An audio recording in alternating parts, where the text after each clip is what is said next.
Just gonna burn this gimme flag, get 1,000+ points. Another episode of topping the server in the bag. What? I'm not on the burn? What? No! Oh. What is up, guys? It's Sky, and welcome to another episode of Topping the Server. It's my gun review and discussion series where I only review guns where I can run a loadout and get the top spot either on my team or the entire server. It's basically just an unofficial seal quality saying that I put some time in with the loadout and that the loadout is at least decently competitive. But first, shout out to Edge515 who commented and recommended the gun that I'm running today. And that's a Russian 1895 trench variant for the scout class. It's a gun that you don't really see that often, but it's a gun that I found that I've been exceptionally successful with. Topped the server a couple times and I had a couple second place finishes. The most amazing round I had came on Suez. Man, I was wrecking everybody. Unfortunately, I goofed with my capture card and lost that gameplay. So in the gameplay you see me running on Ballroom Blitz Conquest, and I managed to get the top spot on my team. Unfortunately, we lost. I'm going to cut right to the chase and tell you what's so good about this gun and how you should run it. Basically, under 30 meters, the Russian 1895 trench has the fastest time to kill of all the scout rifles. I'd say it beats all the other scout guns under 40 meters. Only the Martini Henry can get a one-shot kill from 30 to 40 meters. But if you miss, good luck. You're actually also competitive with a lot of medic and support players in that close to mid-range. As long as you're not moving, the gun's very accurate, has no spread, and very negligible recoil. You catch someone in barrel stuffing range and you should learn to fire it at its maximum rate of fire. You get in a one-on-one gunfight with someone in close quarters, just dance around a little bit and spam the trigger. When you get someone at mid-range, plant your feet, fire the gun a little more slowly because it does have some recoil. Up to 40 meters, it's a 2-shot kill and you can kill people pretty fast. Only downside is you only have 5 rounds to a clip. I often find myself just topping it off constantly when I'm behind cover. I feel that the rate of fire is a little bit too slow to just dump the clip and get that faster strip reload like for the auto-loading 8. So you're really only going to get like 2 kills per magazine and you're going to constantly top it off. At least that's what I do. But I know I still have a lot of doubters out there. I know what you guys are thinking. You said the gun's competitive in close quarters, but you're still getting it owned by support guns and assault players. So let me break it down a little further and I'll compare it to the new medic gun that just came out, the RSC 1917, and I'll tell you why this gun is so much better. The RSC 1917 does 53 damage up close and fires at 163 rounds per minute. Compare that to the Russian 95 trench's 79 damage with a fire rate of 124. Well, they're both 2-shot kills and the RSC 1917 fires a lot faster. No contest.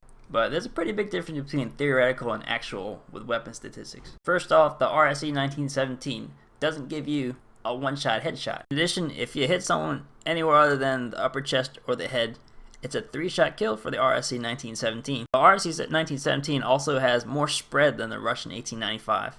That's going to hurt your accuracy at that mid-range. On top of that, the Russian 1895 trench does 79 max damage.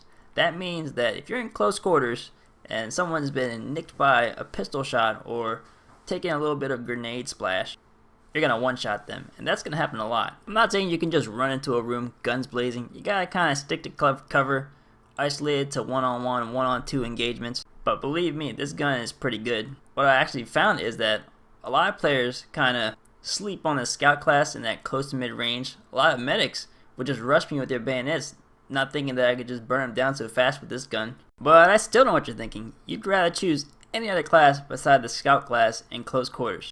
I'm here to tell you that you're dead wrong because the scout class has spot flares. If you're running scout and not constantly looking for support players and ammo boxes to refill your spot flares because you're fresh out, then you're playing it wrong. The area effect on the spot flares is enough to light up an entire conquest objective. On top of that, 2 spot flares is enough to light up a flag for the entire duration of the cap. If you're capping it with at least 1 or 2 other people. That means everyone on your team knows exactly where every single enemy player is on that flag. If you're playing on Suez, everyone on your team knows exactly where everyone's hiding in those buildings on B and D flag. On top of that, you now have the first mover advantage on everyone with this gun that's pretty good, but it's lights out if you get the first shot. Never leave home without your spot flares.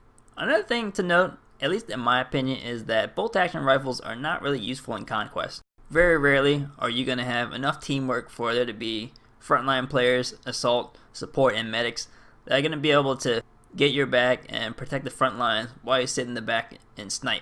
It's a lot easier in operations. It's a lot more mindless, especially in public matches where there's not that much organization. only having a couple of objectives that you go for at a time really helps in team organization and getting the right people in the right places.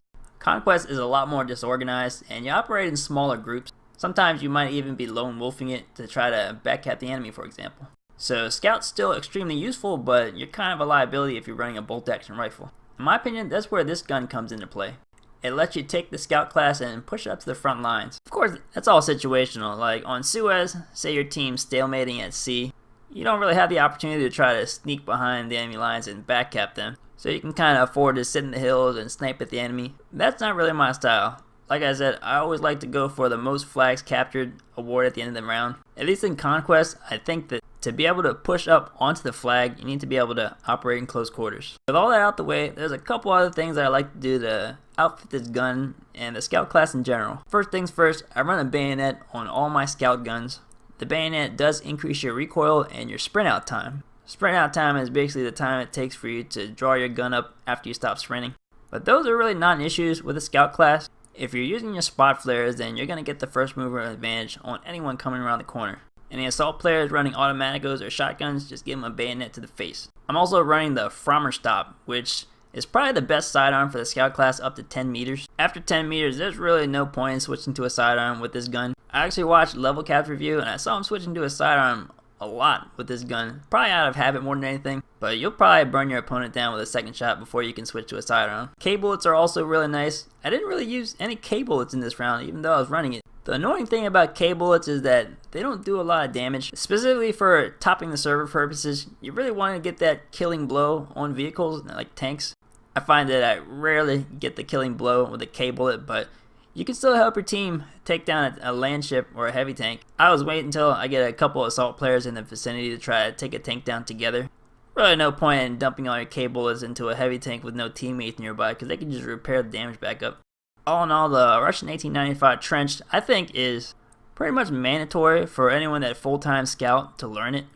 Since they don't have the universal weapons anymore, like the shotguns and the SMGs for all classes, this is really the only way that you're going to be able to push your scout class up to the front lines and help your team in certain modes and maps. So give it a try. I had a ton of fun with it, and I think you'll like it too if you can learn it. And there you go, most flags captured. I got the top spot on my team. Had a lot of fun with this gun. Thanks for watching, guys, and I'll catch you later.